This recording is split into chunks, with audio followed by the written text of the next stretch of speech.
হ্যাঁ, আরো 3 line update করলাম। বাংলা হ্যান্ডরাইটিং এর ক্ষেত্রে ও ইংলিশ হ্যান্ডরাইটিং এর ক্ষেত্রে কিন্তু দুটাই ডিফারেন্ট বিষয়। বাংলা হ্যান্ডরাইটিং এর ক্ষেত্রে আমরা যখন মাত্রা দিই, এই মাত্রাটাই হচ্ছে লাইন স্ট্রেট করার একটা সবচাইতে বড় মাধ্যম। কারণ হচ্ছে আপনি যদি মাত্রাটাকে জি। স্ট্রেট করে রেখে জাস্ট লিখতে থাকেন এভাবে, তাহলে অটোমেটিক্যালি দেখবেন যে আপনার লাইনটা স্ট্রেট হতে থাকবে, এরকম জাস্ট প্রত্যেকটা ওয়ার্ড দিতে দিতে থাকবে, লাইনটা স্ট্রেট হয়ে যাবে।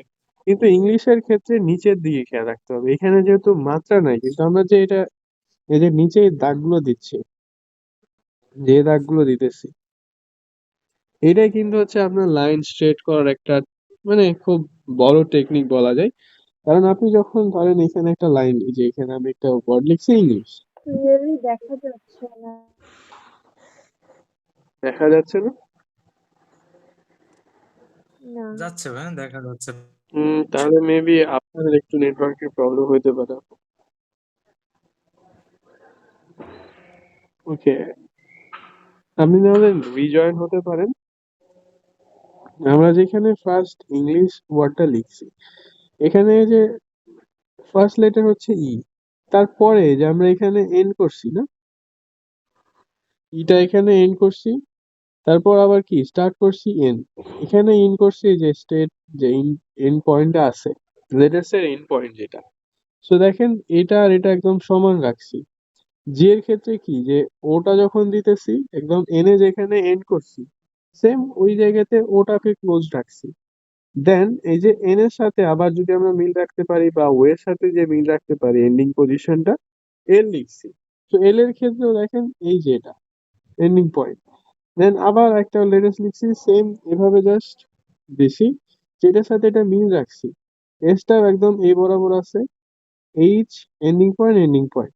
সো একটা লেটার্স, একটা ওয়ার্ড আমাদের টোটালি হয়ে গেল, এই ওয়ার্ডটা আমাদের একদম স্ট্রেট হয়ে গেছে।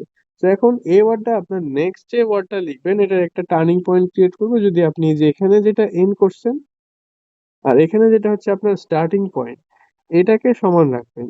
এই যে এটা হচ্ছে আপনার এন্ডিং পয়েন্ট, স্টার্টিং পয়েন্ট কি, এইচটা যখন এভাবে লিখলেন, এইচ লেখার পরে যে এন্ড করছেন, মানে এটা হচ্ছে আপনার এইচ এর স্টার্টিং পয়েন্ট। তো স্টার্টিং পয়েন্ট আর এই যে এন্ডিং পয়েন্ট যেটা আছে এটা সমান রাখবেন। দেন এই বরাবর জাস্ট চলে যাবে, এটাও আমরা সেম এটার সাথে রাখছি, এন একদম এ পজিশনে রাখছি, ডি এর এই যে ও এর পজিশনটা আছে সেম ওই বরাবর রাখছি। তো দেখেন এভাবে যদি কন্টিনিউ করতে থাকেন, তাহলে দেখবেন পুরো লাইন কিন্তু স্ট্রেট হয়ে গেছে। এবং আপনিও যদি নিজের খাতা দিয়ে একটু লক্ষ্য রাখেন, আপনি যেখানে একটা ওয়ার্ড লিখছেন আর একটা ওয়ার্ড লিখছেন, সেম কিন্তু এইভাবে আপনি সাজাইছেন, বা আপনার মনে একটা ইমাজিনারি নিছেন যে এই ওয়ার্ডটা এভাবে লিখছি, তো সেম এই ওয়ার্ডটা আমরা এভাবে সেম এই অ্যাঙ্গেলে লিখবো, এই অ্যাঙ্গেলে কিন্তু আপনারা চেষ্টা করছেন। দ্যাটস ওয়াই কিন্তু লাইনটা স্ট্রেট হয়ে গেছে। সো ইংলিশের ক্ষেত্রে নিচের দিকে খেয়াল রাখতে হবে, কারণ ইংলিশের letter upper case lower case এগুলো থাকবে। সো এখানে যেমন হচ্ছে লোয়ার কেসটা আছে, সো লোয়ার কেসে কি করব, লোয়ার কেসে তো আমাদের এটা নিচে চলে আসছে, দ্যাটস ফাইন, কোনো প্রবলেম নাই। তো যেটা নিচে আসছে নিচে চলে যাবে, কিন্তু এই যে স্টার্টিং এন্ডিং পয়েন্ট গুলো সেম রেখে রেখে জাস্ট কন্টিনিউ করতে হবে। পি এর ক্ষেত্রে এই যে এই পিটাই হচ্ছে আপনার এন্ড পজিশন, মানে এখানে যেটা আপনি ওটা এন্ড করছেন, সেম পরে আপনি আরের যে স্টার্টিং পয়েন্ট আছে এ বরাবর রাখছেন, ওটাও সেম এ বরাবর আছে, ভি ই সেম এ বরাবর আছে। এম এর ক্ষেত্রে তো ইজি, যেখানে নিচে এ দাগটা আছে সেটা তো ইজিলি আপনি বুঝতে পারতেছেন। তো জাস্ট সেম এভাবে কন্টিনিউ করতে থাকবেন। এটা হয়তো বা একটু মনে হবে প্রথম প্রথম যে এভাবে বারবার মনে রাখতে পারবো কি না, কিন্তু এটা যখন আপনি রেগুলার করতে থাকবেন, যে এতদিন ধরে আপনারা প্র্যাকটিস করতেছেন, তো এটা অটোমেটিক্যালি আপনার ব্রেনে সেট হয়েছে যে এন্ড পজিশন গুলো এভাবে সাজাবো, দেন এভাবে জাস্ট লিখতে থাকবো, তাহলে কিন্তু লাইনটা স্ট্রেট হবে। এখন ধরেন যদি আমি এখানে একটা ওয়ার্ড লিখি, ধরেন আপনার নাম লিখতেছি মারিয়াম আপু, তো এখানে এমটা লিখলাম, তারপর এটা যদি আমাদের কোনো মতে একটু কম বেশি হয়ে যায়, তাহলে এখানে আমাদের এটা কিন্তু মিলতেছে না। তারপর আমি কিন্তু চেষ্টা করব যে এ তো এখানে ইন করছি, তো এ বরাবর তাহলে 8টা দিই। আর যেহেতু এখানে ইন করছি, সো তাহলে আইটাও আমাদের এখানে ইন করতে হবে, ওটাও এই পর্যন্ত দিব, এমটা তাহলে এভাবে দিতেছি। তো এখানে দেখা যাবে যে এই যে এটা করছেন, এটা কিন্তু এ বরাবর হতো, তাই না? কিন্তু এটা একটু আমরা নিচে দিছি, যার কারণে তখন এই পজিশনটা এটার সাথে ক্রিয়েট করছি, এভাবে মেনটেন করতে গিয়ে এটা একটু নিচে নেমে গেছে। সো ধরেন এই যে এটা নিচে নেমে গেছে একটা ওয়ার্ড, এবং সেম আপনি যখন পরে আরেকটা ওয়ার্ড লিখবেন, হুম,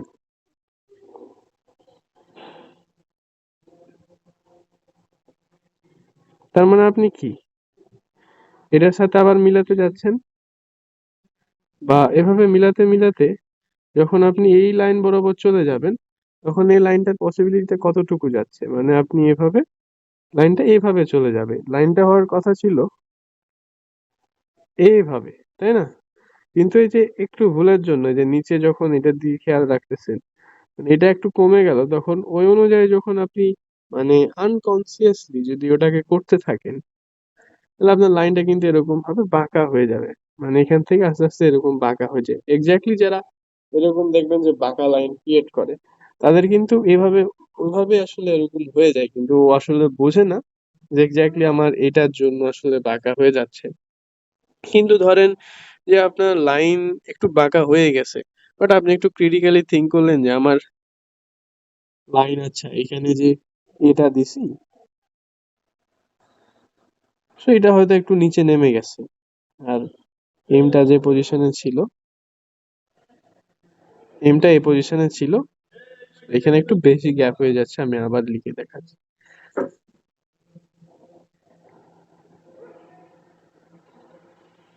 আচ্ছা, এমটা এই পজিশন ছিল, মানে আমাদের এটা এই পজিশনে লিখতে হতো, কিন্তু এটা একটু নিচে নেমে গেছে, কিছু করার নাই। যদি আপনি একটু ক্রিটিক্যালি থিঙ্ক করে এখানে 8টা একটু এভাবে লিখে দেন,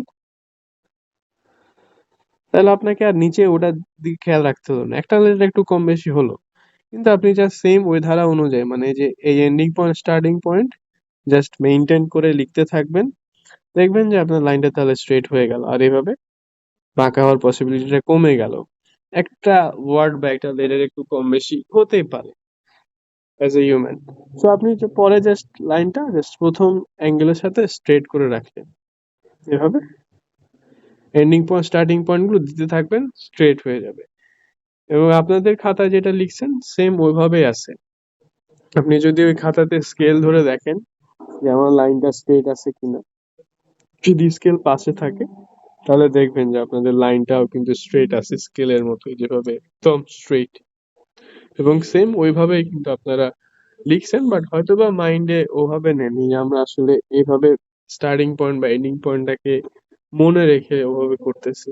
কিন্তু যে আমির ভাই বললেন ইমাজিনারি, অবশ্যই এটাও দরকার। কারণ আপনি যদি মনে ওটা থিঙ্ক করেন যে হ্যাঁ আমার স্ট্রেট লাগা করতে হবে লাইনটাকে, তো ডেফিনেটলি ওটা আপনি অটোমেটিক্যালি মাইন্ডে চলে যাবে যে না আমার স্ট্রেট করতে হবে, স্টার্টিং এন্ডিং পয়েন্ট গুলো এভাবে রাখবো, স্ট্রেট করবো লাইন। এই তো। তো বুঝতে পারছেন কি ব্যাপারটা সবাই? হ্যাঁ, ইন্টারেস্টিং পার্সপেক্টিভ এটা। হুম, এক্স্যাক্টলি আসলে এভাবে হয় এটা। বাংলার ক্ষেত্রে তো সেম, মাত্রাটা মেইন ফ্যাক্ট। মাত্রা যার স্ট্রেট, দেখবেন যে অটোমেটিক্যালি বাংলা লাইনটা স্ট্রেট হয়ে যায়।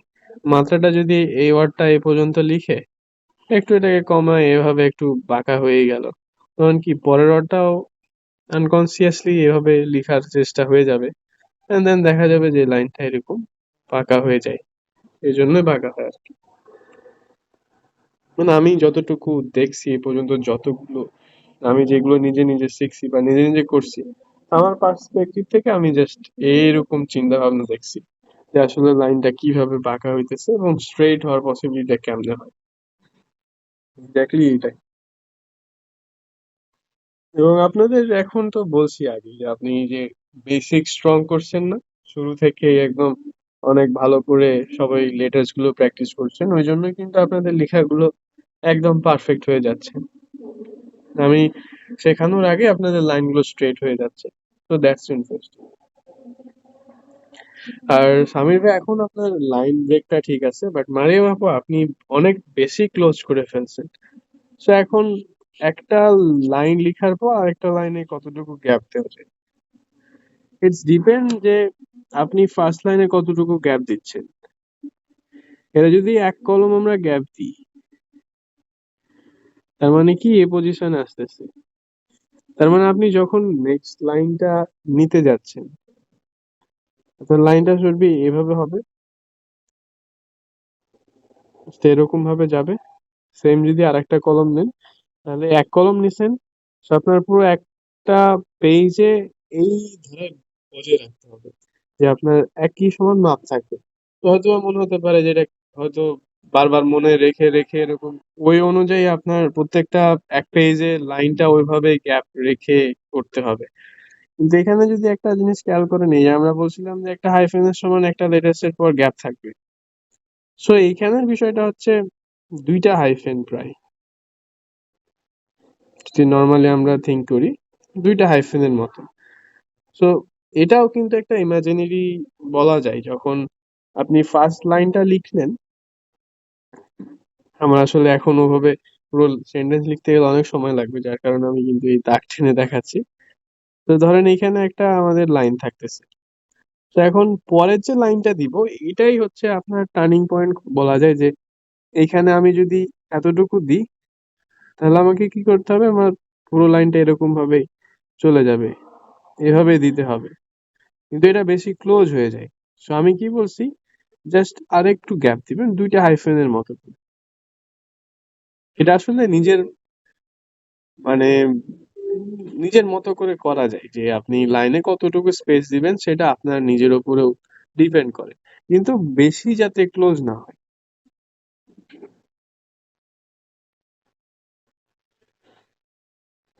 কি বলা যায়,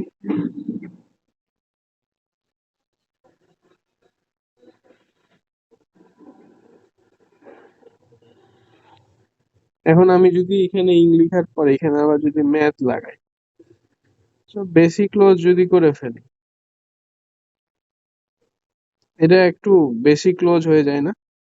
অনেক বেশি ক্লোজ হয়ে যায় এটা। তো এই ক্লোজটা আমি চাই না, জাস্ট জি। নর্মালি রাখবেন, তাহলেই হলো।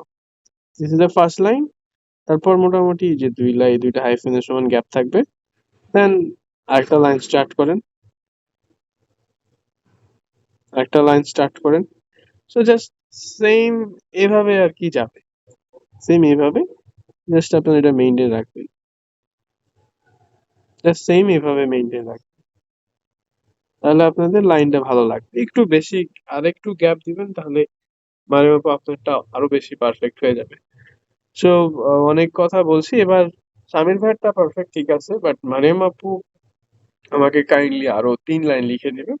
সামির ভাই আপনি একটু ট্রাই করেন, আপনার অলরেডি এখন ঠিকঠাক আছে, বাট আজকে আমি আবার একটু 3 লাইন দেখতে চাই। আমি যতটুকু বলছি এগুলো জাস্ট একটু মেনটেন করেন, এবার আগের চাইতে দেখি ইমপ্রুভমেন্ট হয় কিনা।